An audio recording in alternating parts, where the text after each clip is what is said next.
Hai guys, akhirnya record video lagi. Seperti yang gue sudah janjikan sebelumnya ya, gue memang kemarin ada post sedikit beberapa hal. Gue terjangkit Omicron, jadi gue harus isoman dulu. Kemudian ada beberapa perbaikan di rumah di mana studio ini berada. Jadi karena perbaikan tersebut, gue tidak memungkinkan untuk nge-shoot video-video. Jadi ada jeda yang cukup signifikan sebenarnya antara satu video dan episode yang ini. Tapi teman-teman yang follow Instagram gue udah tahu bahwa di sini gue akan ngebahas satu hal yang tidak pernah gue sadari. Gue akan membahasnya gitu ya, dan apalagi di channel ini ya. Oke guys, tapi di sini gue mau membahas satu tren yang lagi hype banget sekarang ya, NFT.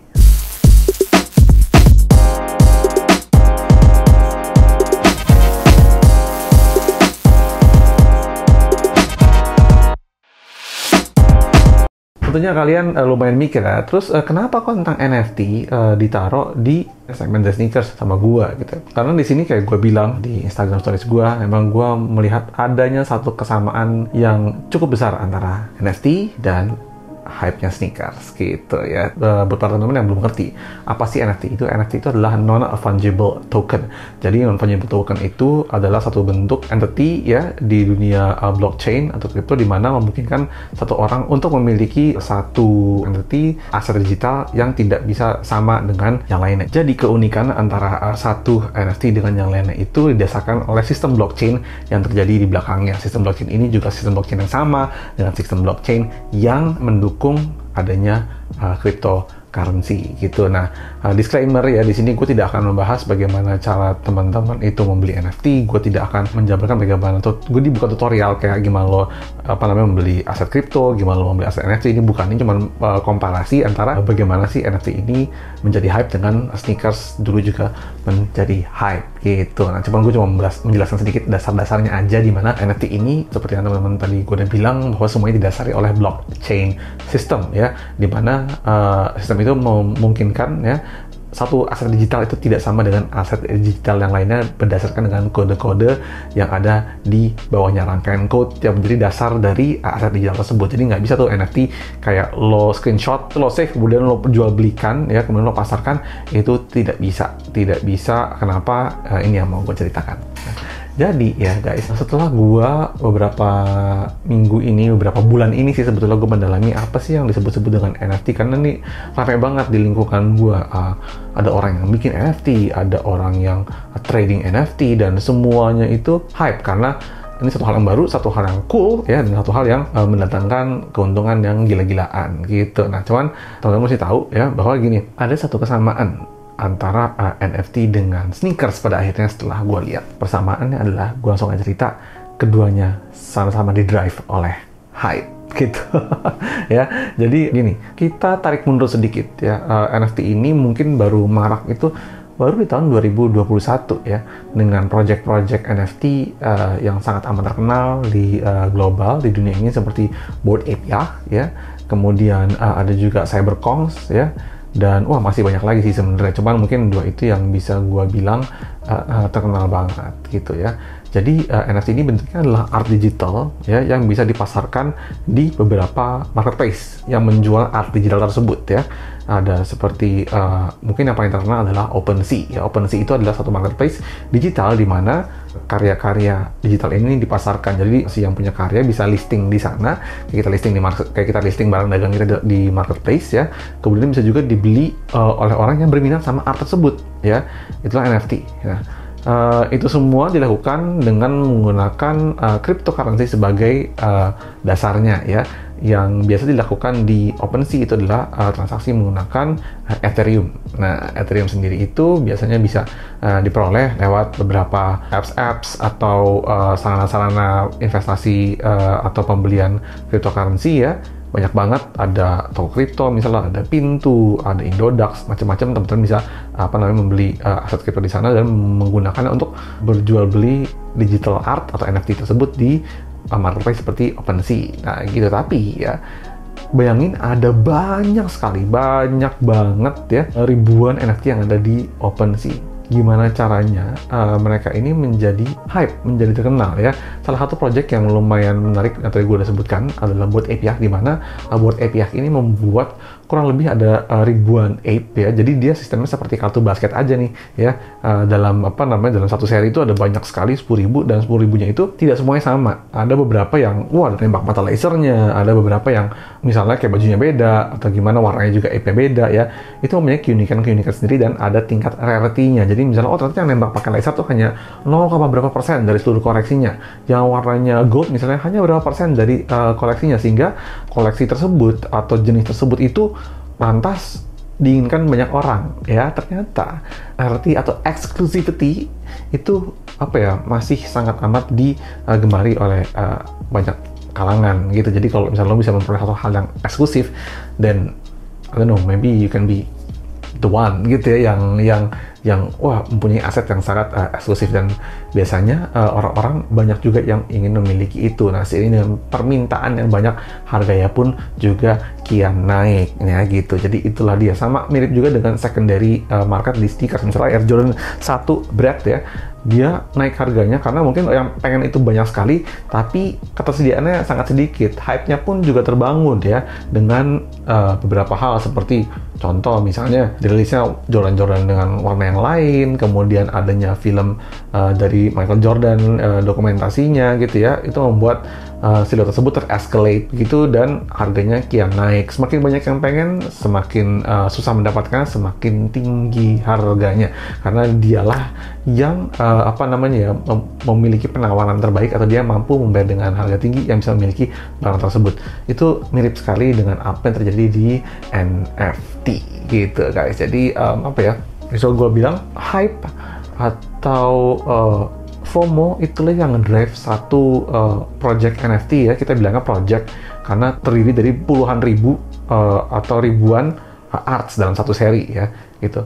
Sebuah NFT project itu bisa menjadi hype, bisa menjadi sukses apabila kita terdongkrak oleh para influencer, terdongkrak oleh dibelinya NFT tersebut oleh para public figure, misalnya art yang keren, dan ini semua biasanya menimbulkan demand yang tinggi ya, tapi ketersediaan bahannya cuma segini doang gitu ya. Dia tidak bertambah, dia tidak berkurang ya cuma segini-gininya aja. Jadi yang pengen banyak NFT-nya cuma segitu ya, of course di secondary marketnya bisa tinggi dan tinggi lagi gitu. Itu sih yang gue lihat dari fenomena di balik maraknya si NFT ini. Tapi apakah semua itu menjadi alasan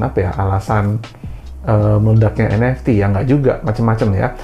Selain dari munculnya berbagai art form ya, berbagai gaya kesenian digital ya, keindahan satu karya pun juga menjadi daya tarik orang ingin membeli NFT tersebut. Sama dengan sneakers, kalau misalnya kita ketemu satu sepatu yang emang kita suka desainnya, contoh misalnya ya kayak Air Jordan 1 Bread Toe, itu dia nggak ada historicalnya, nggak ada apa-apa, just a right colorway, dikeluarkan dalam waktu yang tepat ketika Jordan lagi kembali hype-hype-nya, harganya melambung tinggi gila-gilaan. Sama dengan NFT pun di beberapa project NFT ada yang ya simply karena projectnya itu memang keren, warnanya tuh atau bentuknya atau karyanya relate sama orang-orang gitu ya, dan itu membuat harga NFT tersebut jadi kian tinggi di secondary marketnya. Ingat secondary marketnya ya, dimana ketika gue sebut secondary marketnya artinya ya harga pertamanya itu sama aja kayak kalau di sneakers mungkin bilangnya retail price itu ya segitu aja gitu ya. Mungkin ditentukan ada yang nggak sampai yang mahal-mahal banget gitu ya.